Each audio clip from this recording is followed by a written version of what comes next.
Hello, esteemed princess. It is an honor to serve your family tonight. I heard Marcus's voice, my loyal service manager, clearly as he placed the bill on the table with a subtle, knowing smile. All four of them fell silent, frozen like actors in a film that had flipped their expectations entirely. Welcome back, Miss Whitmore. Marcus set his eyes, conveying everything without words. Your usual table is ready. I stood up. The lights buzzed my palms warm with sweat. The gilded illusion of my family began to crumble. And there I was, Ava Whitmore, standing in the heart of the restaurant I had built from nothing. Before I continue, if you're reading this and have ever felt doubted or judged for choosing a different path, leave a comment and subscribe. This story might be yours. Of course, that was the end of the party, but only the beginning of this story. I received the invitation one spring afternoon when the breeze was still crisp, but the sunlight softened the heart. The envelope was elegant, embossed with shimmering silver patterns, the Whitmore way meticulous, refined, and always sending a message of class. In bold, formal print, Camille Victoria Whitmore and Bradley Harrington cordially invite. The final line in golden ink maison, 7:30 p.m. next Saturday. I set the card down. My heart skipped a beat. Maison. My restaurant. My family had no idea. They chose it for its reputation, a recommendation from their elite circle, or perhaps because the French name sounded luxurious enough for their calling card. But they didn't know I had created everything inside, from the lighting arrangement to the background music down to every drop of sauce on the plate. I laughed softly, not in triumph, just something sharp at the bridge of my nose. I, the middle child, had been labeled creatively inclined, a polite way of saying the misfit. I didn't attend Yale like Camille or study finance like Ryan. I loved the kitchen. I loved the smell of yeast, the simmer of a stew, the moment someone takes their first bite and pauses in surprise. To my parents, that was a temporary diversion, a trivial passion. I had tried. I went to Dartmouth as they wished, pursued an MBA as they expected. But when Chef Laurent Morel told me I had a rare gift that I should cook instead of crafting Excel sheets, I knew I had to choose. When I dropped out of the MBA program, my father looked at me as if I'd renounced our bloodline, not a single cent of support. If you leave this path, you go alone, he said. And I went. With $3,000 left in my account, and a small suitcase. I slept on couches, worked 3 shifts a day, trained in kitchens on weekends, and cooked whenever I found an empty stove. Some nights I cried from hunger. Some mornings I bandaged burns with sanitary pads because I couldn't afford medical gauze. And then, Maison was born. 3 years ago, I met my first investor at a tasting event. From a shared kitchen, I was invited to open my own restaurant. I designed the menu. I chose the tablecloths. I built the team. Every square inch of Maison was part of my blood and tears. And now they, my family, were hosting a party there, without a word of notice, without a hint of recognition. They invited me as a stranger. I held the card again, staring at Maison as if it could answer the question my reason hesitated to face. Should I go? Should I walk in like an ordinary guest, sit there listening? As they praise or criticize the dishes I created, I wouldn't speak. I wouldn't introduce myself. I wouldn't claim ownership. I'd let them face me without status, without success, without labels. Just me, Ava, the one they mocked for dreaming of being a chef. I wanted to know if they still saw me as a failure, if they didn't know I'd succeeded. I pressed accept on the electronic RSVP. The event was at 7:30 p.m. Saturday, 1 week away. I chose a classic black dress, no designer label, but fitted and elegant in its modesty. I'd wear light makeup, a string of old pearls from my grandmother, the only thing she left me before she passed. I'd enter Maison not as its owner, but as a fragment of the past they'd rejected. I wasn't going to reclaim anything. I was going to close an old chapter and perhaps start a new one. 7 days left. One party. One truth waiting to be unveiled. And one woman ready to stand not for recognition, but to be seen. I learned to feel dough before I memorized the multiplication table. That wasn't what a Whitmore child was encouraged to remember first, but I still recall the sensation.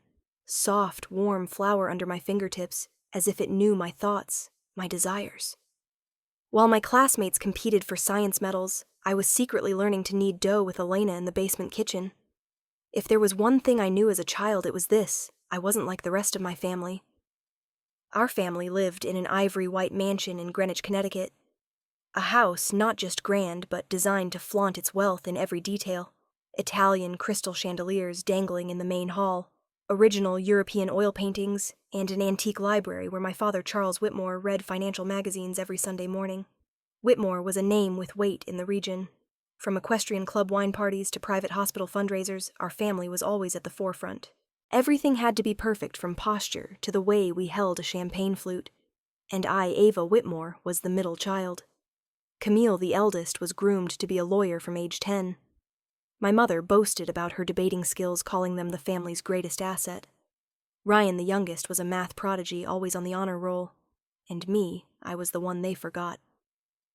My mother, Victoria Whitmore, was refined, proud, and razor-sharp. But to her, I was always the unfinished child. "You must understand, Ava," she once said, "when I wore a yellow dress she deemed too rustic. You're part of the family's image, and that image has no room for deviation." I heard that so often it became part of the air in our house. I learned to smile on cue, nod at the right angle, and say safe things. But deep down, I didn't belong to that world. I found refuge in the unlikeliest place, the kitchen. The vast, old-fashioned kitchen was separate from the main house. It was Elena Stavros's domain, a Greek housekeeper, the only person who dared call me Little Ava instead of Miss Ava. I'd sneak to the kitchen late in the afternoons when Mother was hosting guests and Father was golfing. Elena let me wear a tiny apron, teaching me to pick herbs, clean fish, and chop onions without crying. "Don't tell anyone about this," she'd warn, her voice stern, yet loving. "People like your mother will never understand. But the kitchen chose you, not the other way around." I didn't fully grasp her words then, but I knew that in the kitchen I felt seen. No one demanded I succeed. No one needed me to win awards. I just had to listen to the food. Once I secretly hosted a small dinner for close friends. I made appetizers, caramelized onion tarts, potato soup with thyme-seared salmon, and chocolate mousse. The kitchen overflowed with laughter, aromas, and gratitude from friends who didn't know I was only 15. Camille found out. She said nothing that day, but the next morning at breakfast the silence was heavy. Mother poured tea, her eyes icy. "What do you think you're doing?" "Ava, turning our kitchen into a playground for amateur chefs," I mumbled. "I just wanted to cook for my friends." "And make people think you're a servant?" She cut me off. "The Whitmores hire chefs, Ava. We don't become them." Father said nothing, but the clink of his spoon against his coffee cup underscored his disappointment. From that day I grew quieter. But my passion didn't fade. It retreated into the shadows, smoldering, waiting for its chance. I began recording everything I learned from Elena in a green leather notebook. I studied French-Italian and ancient Greek dishes through old books, videos, and late-night practice. In a room where I was supposed to read philosophy, I was perfecting coq au vin, and I loved every second of it. At 17, during a college tour, I got lost to visit Le Cordon Bleu's New York branch. Posing as a college student, I slipped into a trial class, absorbing every word like a sponge. That day, the chef, a silver-haired man with keen eyes, called me over. "Where did you train?" I shook my head. "Just videos and books." He studied me, then said, "You have something many spend a lifetime chasing, a feel for food. Don't waste it." I left with my heart pounding like a drum. It was the first time I'd been acknowledged, not for my name, not for grades, but for me. That night, I told Elena everything. She wasn't surprised. She just held my hand tightly and said, "One day you'll have your own kitchen. Not in the Whitmore basement, but where you're free to be the master." I didn't know when. I just knew I had to try. A week after my 18th birthday, I applied to Dartmouth's business program as my parents wanted. But secretly, I sent a letter to the Manhattan Culinary Academy applying for a scholarship for non-traditional students. I told no one. No one needed to know. Because for the first time I understood that sometimes you must hide your dreams until they're strong enough to step into the light. I don't remember the last time I truly laughed during my MBA years. Maybe it was when I won an underground cooking contest with perfect egg yolk ravioli in a makeshift dorm kitchen. Or perhaps when a classmate who'd never peeled garlic tasted my lamb and asked Ava, "Why don't you open a real restaurant?" I smiled then, but it was forced. The truth was, I was living a life I didn't belong to, earning a degree I didn't need to please people who never asked what I wanted. That year I was 24 in my second semester of an MBA at an Ivy League school my father called the Whitmore Legacy. From the outside, I had everything: prestige, opportunities, even a promise of a six-figure job post-graduation. But inside, I was wilting. I couldn't sleep. I couldn't eat. I began to hate myself for the flawless pretense I maintained daily. I remember standing in the women's restroom for 20 minutes after a group presentation, avoiding my dorm. I feared my own silence, the cold, white ceiling lights, the thought of continuing. And then I found the kitchen. The apartment I shared with two friends had a tiny kitchen.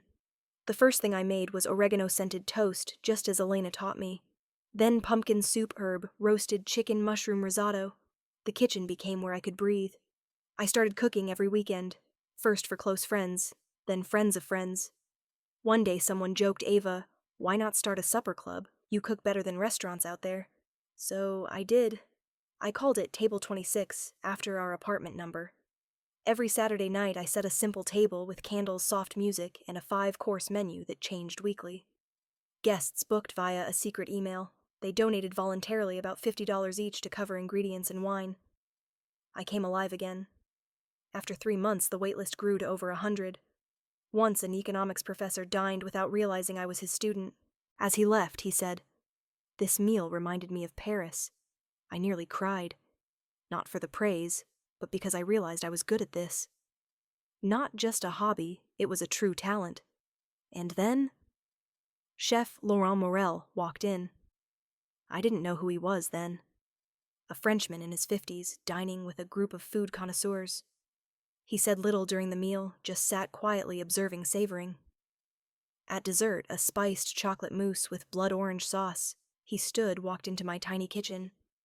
"Who made this?" he asked, his French accent thick. I froze. I did," he pressed. "Who taught you to cook like this?" I swallowed. I taught myself. From books, videos, and my childhood housekeeper. He pulled a card from his wallet. "I'm Laurent Morel, 3 Michelin stars. I'm looking for an assistant for my New York kitchen. You shouldn't waste your life in Excel classes." I was stunned. That night I didn't sleep. The next morning I called my parents for a meeting. I knew what I was about to do. Not out of impulse, but because for the first time I felt someone in this world truly saw me. The meeting took place in our familiar living room. Leather chairs, a fireplace, the faint smell of diluted black tea. I told them everything. About Table 26, about Chef Laurent, about wanting to quit my MBA to pursue cooking professionally. No one spoke for 2 minutes. Then my father said, his voice, "We've invested everything in you." I replied just as calm, "Accept respect for what I truly want." Mother didn't look at me. She spoke to the air. "If you choose that path, don't expect any support from this family." Camille, home for spring break, laughed coldly. "Always the rebel, huh?" "Ava, how long will you last cooking for minimum wage?" Ryan said nothing, but I saw a flicker of confusion in his eyes. I stood nodding slightly. "Then I'll go, and live on my own." 2 weeks later, I left Boston for New York with 2 suitcases, a mini oven, my recipe notebook, and exactly $2,000 in my account. I rented a closet-sized room in a shared Queens apartment. From there, I began no fanfare, no safety net, no guardrails. On my first day in Chef Laurent's kitchen, he looked at me and said, "I don't need perfection. I need someone who doesn't quit." And I didn't quit. I started with washing greens, wiping knives, peeling potatoes for hours. After a month, I observed the main line. 2 months later, I was allowed to make desserts. 4 months later, I handled appetizers. I got burned, cut, yelled at, but I also learned, was loved, and was trained like a true colleague. After a year, I became sous chef. A year later, I began to think maybe it was time to tell the world Chef Ava Whitmore was no longer a secret. Some nights, I came home with bleeding hands and numb feet, but still lit the stove to cook instant noodles, a small reminder that I controlled something in my life. I once thought leaving the Whitmore mold would make life easier. It didn't. Out there, no red carpet waited. Just slippery kitchen floors, sizzling oil, sharp knives, and skeptical eyes doubting my worth. My early days in New York were a string of survival. I juggled 3 jobs: morning barista at a Brooklyn cafe, afternoon server at an Italian restaurant, evening prep cook in Laurent's kitchen. Weekends, I graded online English essays to pay rent. I slept 4 hours a day. Some weeks I couldn't afford meat, living on stale bread and bruised apples from discount bins. I'm not saying this to sound heroic. I'm saying it so you understand no one succeeds on passion alone. Laurent's kitchen was its own world, cold fast, no room for weakness. At first, no one knew or cared who I was. I was just the veggie girl. Drop a knife, I got chewed out. Prep 3 minutes late, I was benched without warning. I remember once making a burrata salad, I cut cherry tomatoes unevenly. Laurent walked over, looked at the plate, said nothing. He just dumped it in the trash. Then cool as steel, if you don't respect the ingredients, you don't deserve to touch them. I went home that night and cried like never before. Alone in my dingy rental kitchen, I thought, maybe I'm wrong. Maybe Camille was right, I'm just a girl playing chef, nothing more. I almost typed a resignation letter. Then I saw my green notebook where Elena's first recipe was written. I flipped to the first page. The smell of food never lies. It's the one thing society can't fake. I closed it, wiped my face. The next day, I arrived at the kitchen half an hour early. I observed more closely, memorized the head chef's habits. I learned to gauge roasting heat by smoke scent, to judge ingredients by the sound of a knife on the board. I studied not to pass a test, but to become irreplaceable.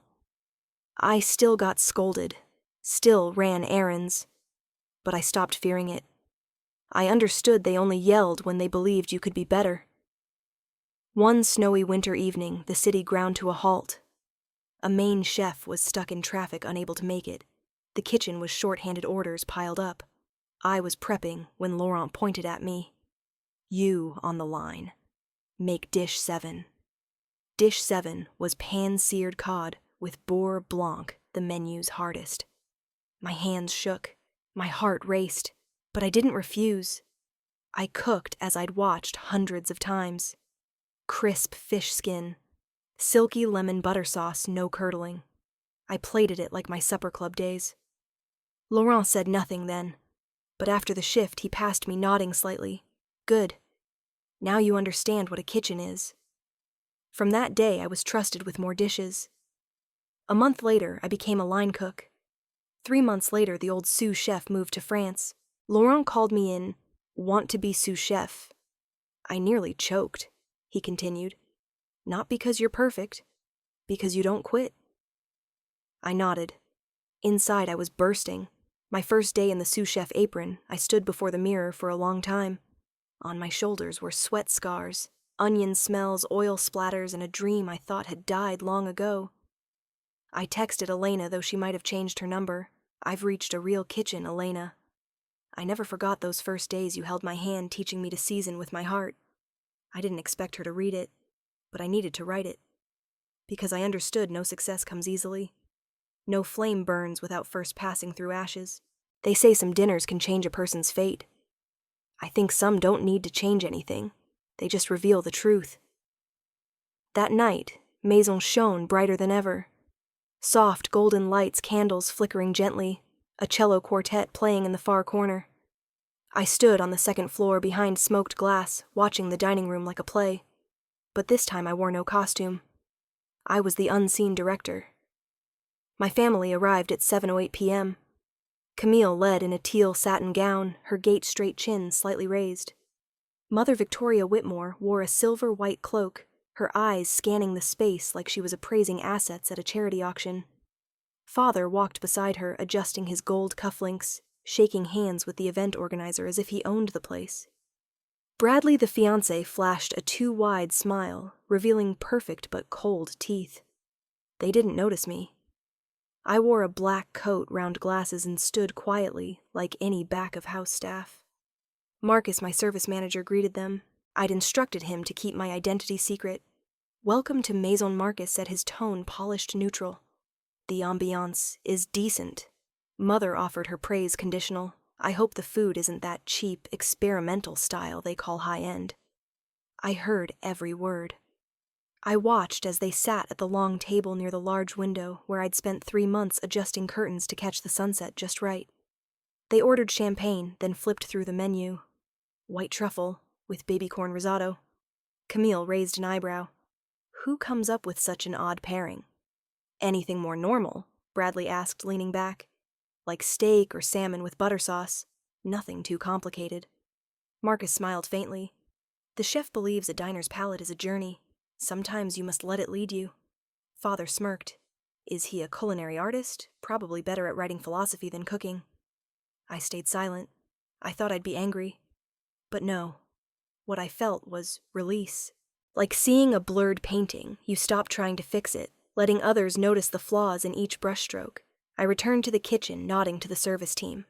The appetizer arrived beet carpaccio with yuzu goat cheese cream and toasted hazelnut crumbs. Mother took a small bite, then set down her cutlery. Interesting. But I prefer something simpler. Camille didn't touch hers. The main course followed orange glazed duck with white carrot puree and 5 spice sauce. Bradley half laughed. I bet the chef learned plating from a kid's coloring book. I looked at the dishes before them, each detail my work, Miranda's my sous chef, and the maison team's. I recalled late nights, perfecting flavors, adjusting heat, testing the glaze's orange-cinnamon ratio 17 times. Now it was a game to them. I didn't know what I'd expected. Praise a nod of respect. No, I just wanted them to see me. Not in glory, but in each quiet plate, each breath of the kitchen. I returned to prep. Jessica looked at me worried. You okay, Ava? I nodded, but inside I knew tonight didn't need to be okay. It needed to be clear. When dessert, a passion fruit cheesecake mousse, was served, I told Marcus to prepare the bill. He hesitated. Sure, I replied. Calm, it's time to drop the curtain. Marcus stepped into the dining room as the last coffees were poured. Dear guests, we hope Maison has given you a memorable evening. As is our tradition, the restaurant's owner wishes to personally express gratitude. All eyes turned to him. Camille leaned to Mother Maison as an owner. I thought it was foreign investors. Marcus smiled, stepping aside for me. I walked out, removing my glasses, taking off my chef's cap. The air froze. Hello, everyone. I'm delighted to finally host my family at my home. Father stood as if insulted. Mother's jaw dropped. Camille stiffened, and Bradley flushed red. I continued, my voice soft but steady. Maison is the result of 5 years of relentless work, 3 jobs a day, and hundreds of unseen kitchen hours. Not a dime of family money is here, but every brick, every plate, every drop of stock is mine. I turned to Marcus, send the bill as standard like any customer. Then I bowed slightly. Enjoy your night. I turned, walking back to the kitchen. Each step felt lighter. Not because I'd won, but because I no longer needed their approval. The silence after my words stretched like a wordless song, slowed to a haunting pace. Every fork stopped. Every gaze locked on me, from guest servers to the Whitmores themselves. Mother Victoria blinked as if checking for a mistake. Father gripped his chair's edge while Camille, for the first time in years, looked small, like a child facing truth. Bradley sipped water, but his trembling wineglass betrayed him, showing me not all power comes from titles. Some come from resilience, others never see. Marcus, as promised, placed the bill on the table with dignity. The paper, embossed with Maison's logo, bore a substantial sum. There must be a mistake, Father asked, his voice low. We're honored guests. I assumed the owner would offer appropriate courtesies. Marcus didn't glance at me. You're speaking to the owner, Mr. Whitmore. Camille gasped softly. Mother pressed 2 fingers to her temple as if dizzy. I just stood there, neither bowing nor proud, just Ava. You own this place, Mother finally spoke. Yes, I said. For 3 years. Every brick, every light, every menu item, my hands built it. But why? Camille asked. Her voice wasn't angry, more a mix of shock and disorientation. I took a deep breath. My hands trembled slightly, but my heart was calm. I'll tell you. Not to prove anything, but to finally live truly. I told them. About working 3 jobs, eating stale bread, sleeping 4 hours a night. About Laurent's kitchen, where I learned to gauge meat's doneness by sound, to read diners' moods by how they held a knife. About Table 26. About the dinner where Chef Laurent said, "Don't let your life be crushed by those who don't understand you." About Adrien Maison and how I bought out shares to become its sole operator. No one interrupted. No coughs, no clinking spoons. Just my voice, as if for the first time I was allowed to use it at a family dinner. And you didn't tell us because... Mother asked, her voice slower, softer than usual. because I wanted to know if I could succeed without recognition, and because I didn't believe anyone in this family truly wanted to know. I turned to Camille. "Do you remember the last time we ate together?" She shook her head. "It was when I told the family I'd pursue cooking professionally. You laughed and said, 'Don't forget to grab recipes from unemployed magazines.'" Camille flushed. "You remember that every word. Because I never forget who made me doubt myself most." I turned to Father. "I know you saw me as a failed investment, but I'm not a stock and I don't need valuation. I'm a person, a chef. Ava." Finally, I looked at Mother. "You always said the kitchen was for hired help, not Whitmore blood. So tonight I invite you to step into that kitchen. Look into the eyes of those you call help and see what true honor is." This silence was different. Not shock, but a heavy realization. As if they'd seen an undeniable truth always there yet never acknowledged. Marcus handed Mother a napkin. Her hands trembled. Camille clutched her purse strap. Father leaned back, staring into the distance. Only Bradley spoke first. "Ava, I had no idea." I smiled for the first time at him without anger. Not knowing is the easiest to forgive. The question is whether you want to know. Jessica approached, whispering, "Want to retreat to the kitchen? I can handle the rest." I nodded. "Thanks. But first, let me thank every guest. They don't know tonight was the most important of my life." I stepped out of the spotlight back to my fire. Inside, no pain, no expectations. Just a strange serenity. That night, as I locked Maison, Marcus handed me a small note from your mother. She asked me to pass it on. I opened it. One handwritten line. "Perhaps I need to learn how to see a person anew. If you'll allow me?" I smiled. For the first time in years, I smiled not from sadness or bitterness, but because I'd escaped a shadow too large. I didn't expect Ryan to be the first to knock on Maison's door after that fateful night. My brother and I were never close. In the Whitmore family, Ryan was the promising son following Father's path, speaking sparingly, and always knowing when to stay silent. I, as Mother once said, was a warped piece of wood.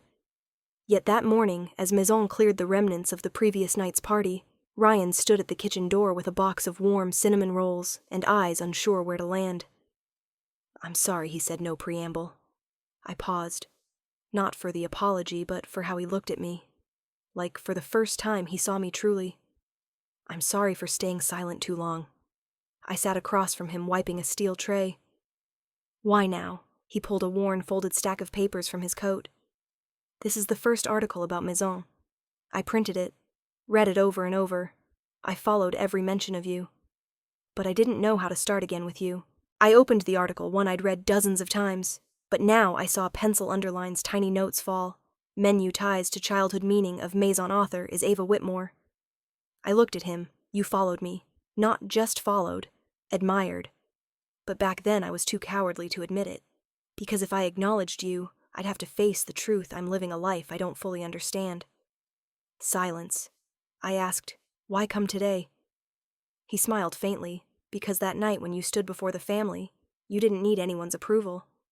But that's when I realized I needed to speak. If you can forgive Father, Mother, even Camille? Can you forgive me?" I didn't answer right away. But I stood and hugged him for the first time in over a decade. Forgiveness needs no conditions, but rebuilding takes time. A week later, Maison hosted a special night, a charity dinner for the homeless partnered with a local immigrant women's group. I wanted to use my kitchen to serve those no one remembers, like I once was nameless. Jessica asked, "Who's the guest of honor?" No hesitation, Elena Stavros. If she's still in New Haven? Elena, the Greek woman who was our housekeeper when I was young, was the first to let me hold a real knife, teach me to chop onions, without tears show me how to make moussaka, and hold me when I sobbed because Mother said kitchens were for the lowly. I'd sent letters to her old address, but got no reply. Still, I held hope that one day I could thank her in the only language I trusted: food.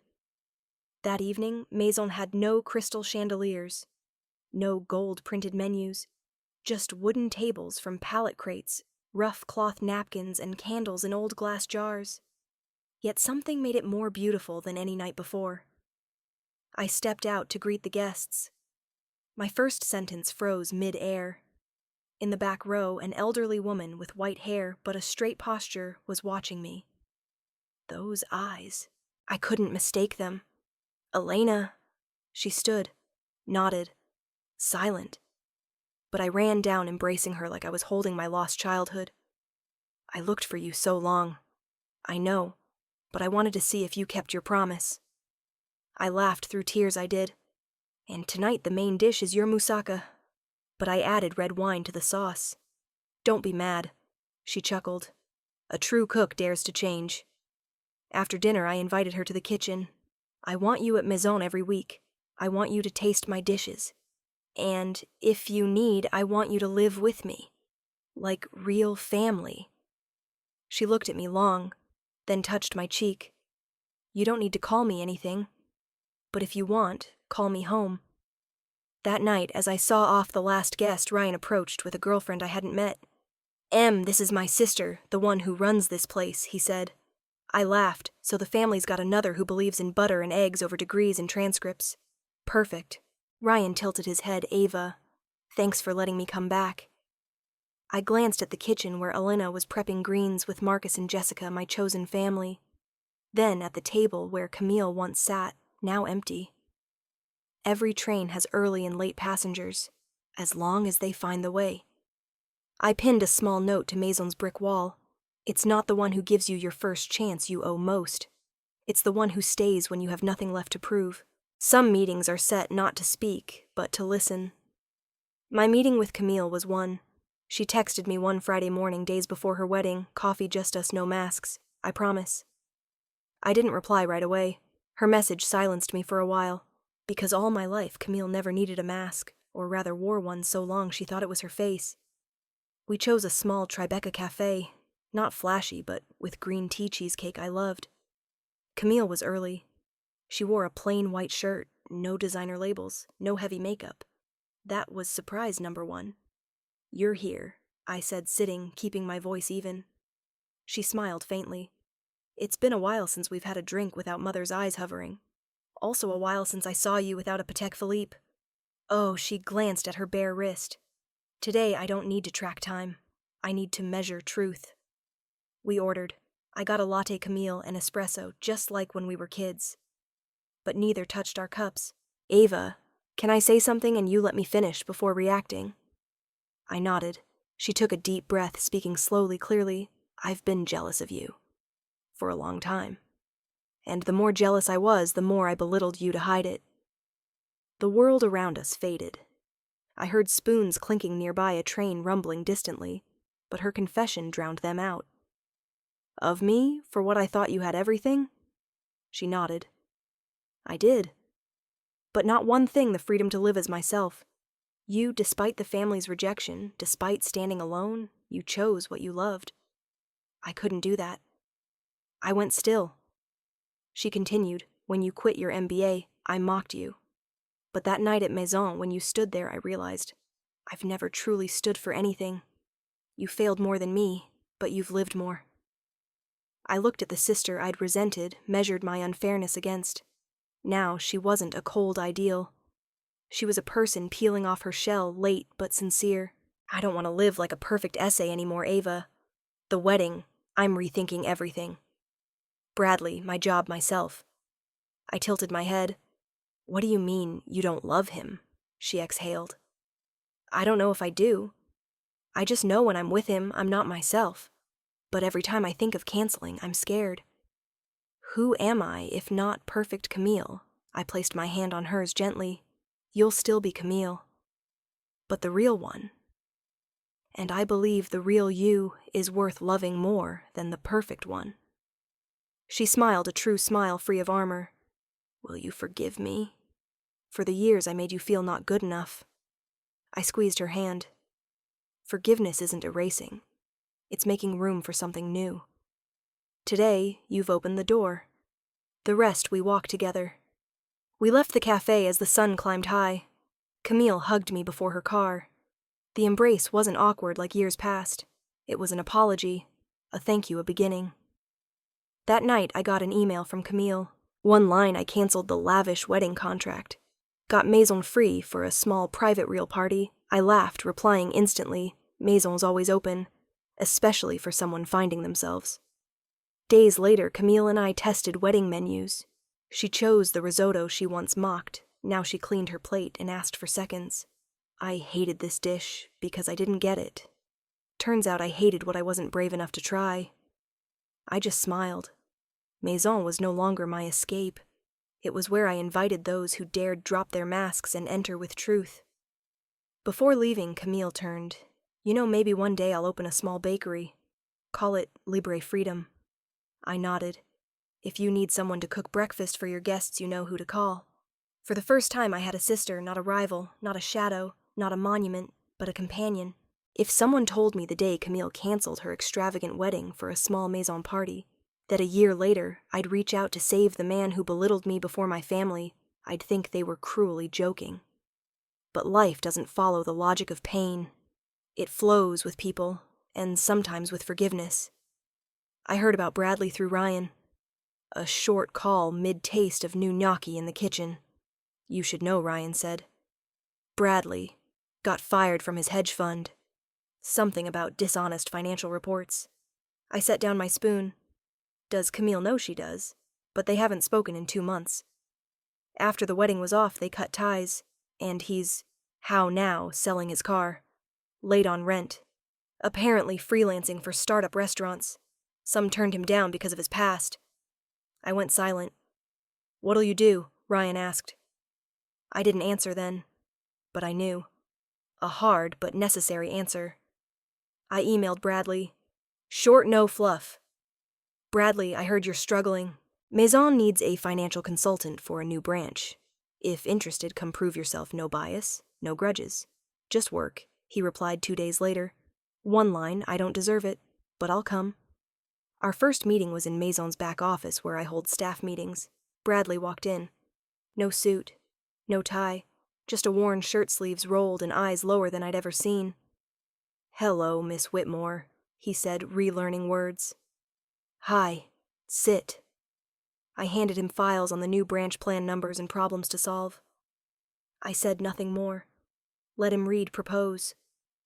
An hour later he looked up. Brooklyn's operating costs are higher than you think, but streamline suppliers and consolidate orders you could cut 14% in the first quarter. I nodded. Good. Start next week. His eyes widened. You're hiring me? I don't hire people. I hire ability. And Maison holds no grudges. Bradley left Maison that night slowly, like he couldn't believe he'd been given another chance. Camille texted me late, I heard. You really forgave him, I replied. Not quite forgiveness. I just don't want to trap myself in a prison he's no longer in. 2 months later, Bradley worked hard, spoke little and delivered. He never asked for favors. Didn't try to bond, didn't mention the past. But I saw each time Marcus praised his budget drafts, his eyes lit up slightly. Like a child praised for their first perfect circle. One night as I closed the weekend books, Bradley knocked. Can we talk privately? I nodded. He sat gripping a water glass. I thought I was better than you. That night at the party, when you stood at the table's edge like a nobody, I felt I'd won. I didn't interrupt. But now, I see. I never won. Because I never lived truly. I chose status appearances, and I lost everything. You chose yourself, and you gained it all.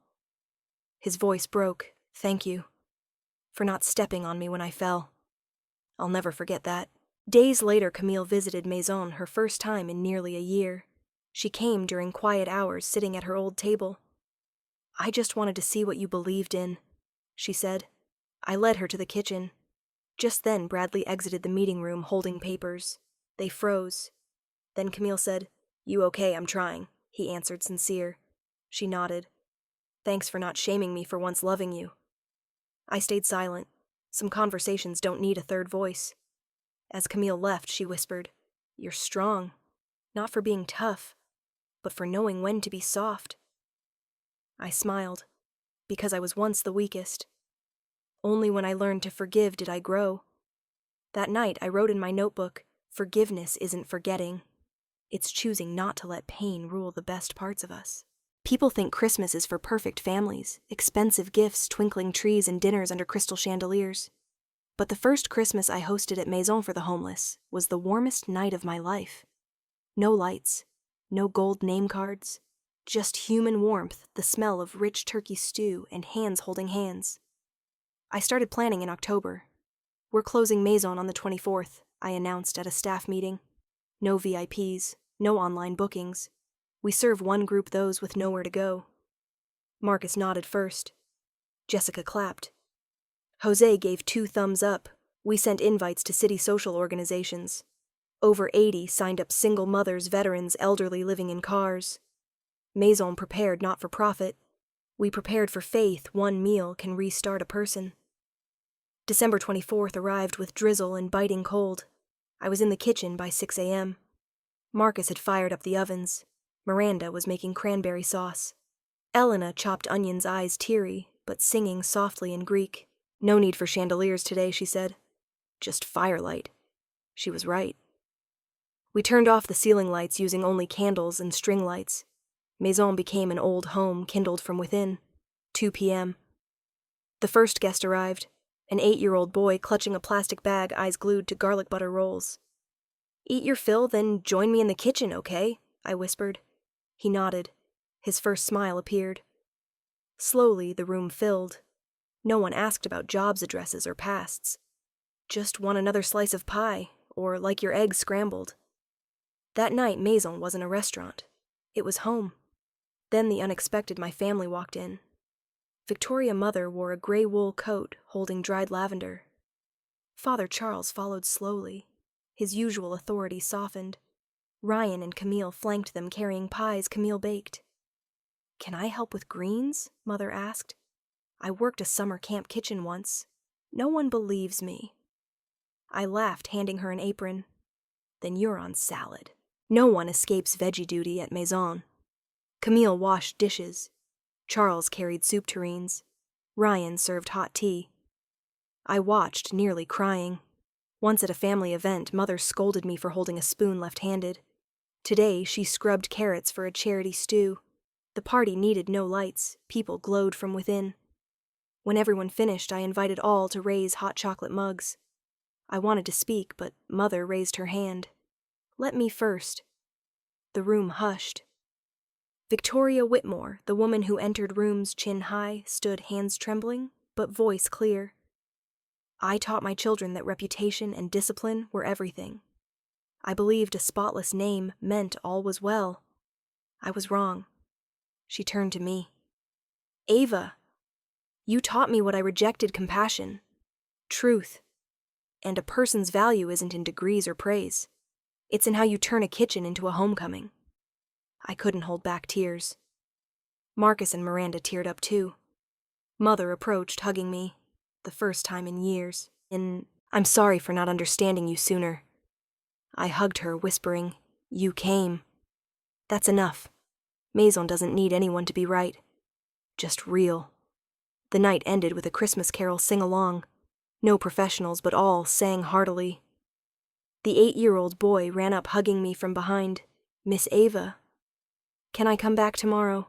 I ruffled his hair. Maison's closed tomorrow, but my heart's always open. As I cleared candles, Camille touched my shoulder. You changed our family. Not with arguments, with bread and hot soup. I smiled. Sometimes the strongest thing isn't a voice, but quiet actions repeated. Before leaving, Mother placed an old leather journal on the kitchen counter. My diary from youth. You can read it, but don't judge me too harshly. I had dreams too. I forgot them when I became a wife and mother. I took it, said nothing. But my heart opened a new corner. I don't need recognition. I need my own truth. That's the first line I wrote in the preface of my cookbook, part memoir, part soul, part distillation of every tear and bead of sweat over the years. The book didn't start with recipes. It started with a confession to cook food with soul. You must first cook with the pain you've tasted and the hope you've held. I finished the manuscript one spring morning, sunlight spilling onto the pages like thin honey. Maison's second branch in Brooklyn opened the week before. No fanfare, no ribbon cutting, just a warm kitchen with the team I'd nurtured from those first nights. I stood in the new kitchen, still in my old apron hands, dusted with flower heart at peace. Not because I'd achieved greatness, but because I no longer needed to prove anything. I'd become who I'd always wanted to be. That afternoon, Ryan stopped by. Not alone. "She wanted to see where Aunt Ava works," he said, easing Maison's door open. A curly-haired girl hid behind his leg. I knelt, offering my hand. "What's your name, Emily?" she whispered. "Want to wear an apron and make cookies?" "Emily," she nodded. Her eyes sparked like a small flame kindled right. Ryan sat on a wooden chair, watching us shape dough. "You know," he said, "without you, Camille might still be in her old shell." I smiled. She was never weak. She just forgot how to soften to live truly. He nodded. "You taught this family how to be human again. Not with lectures, with bread and love." That night, I got a text from Camille quit the law firm today. Enrolled in my first baking course. "Thank you, you helped me find myself." My heart warmed. Not because she changed, but because I witnessed someone grow into their true light. The book prints next week. Ivory cover, simple. Title, Maison, A Kitchen, a Journey. I didn't use my name as the title. Maison was never just mine. It's the result of countless falls and rises, people coming and going, hands holding each other in the dark. Each recipe comes with a story. The risotto Camille once mocked. The cookies Ryan's daughter shaped. The ginger chicken soup I brought Elena when she was ill. Maison isn't just for eating. It's where people relearn to touch hearts through flavor. At a short interview, someone asked, "What's Maison's biggest success secret?" I answered, "Not the menu, not the decor, but truth. Truth in every story we don't fear sharing. Truth in tears, burns, and sleepless nights." The night before the book's release, I flipped through Mother's old journal. Her neat, slanted handwriting spoke of her dream to design wedding flowers, a dream she abandoned to be a proper lady. I understood her more after those pages, and realized every woman in my family once carried a nameless dream. I was just the last to dare name mine aloud. That day, Maison had no flashbulbs, no press. Just regulars with Elena seated center served the first dish. As I brought the final plate, she held my hand, eyes misty. "You've cooked the finest dish, Ava." "What's it called?"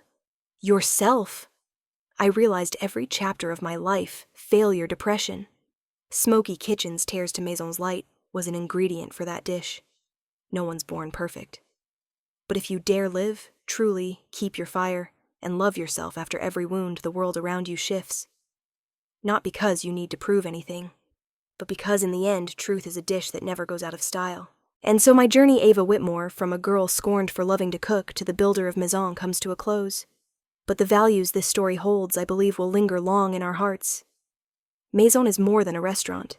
It's a symbol of resilience, forgiveness, and healing through the smallest things. I learned that living true to yourself can change not just your life, but the hearts of those who seemed immovable. If you've ever felt judged for choosing differently, felt alone in your own family, this story is for you. And if it touched something in you, please leave a comment, share your thoughts, and subscribe, because who knows, the next story might be yours. Thank you for joining me and Maison to the end. Ava.